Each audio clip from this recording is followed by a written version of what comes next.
আমাদের কাছে একটা গোপন সংবাদ আসে যে কিছু কন্ট্রাব্যান্ড আইটেম নিয়ে একটা লোক বিপুলি বিতান লালমাটিয়া ঘুরে করছে। তো সেই হিসাবে আমরা আমরা আমি এবং স্টাফ এবং ওসি স্যার সবাই আমরা রেড করি এবং একটা পার্সনকে আমরা ডিটেন করি।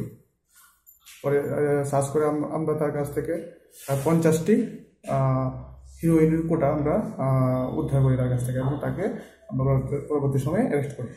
কি নাম বলতে? ওর নাম রবিউল হোসেন, ডাক নাম রুবেল, বাড়ি জয়নগর, আগরতলা।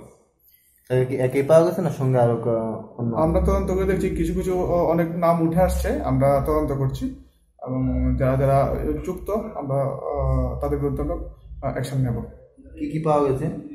আমরা 50টি হিরোইনের কোটা পেয়েছি। আর অন্য কিছু? না, আর কিছু পাওয়া যায়নি। সম্ভবত সেই অর্ধেকটা বিক্রি করে ফেলেছে, আর সেই বিক্রি করার উদ্দেশ্যে ঘুরছিল।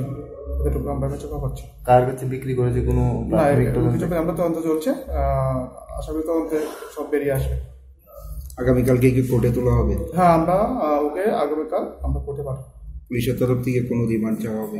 হ্যাঁ, পুলিশের মতো থাকবে, রিমান্ড প্রেয়ার করবো।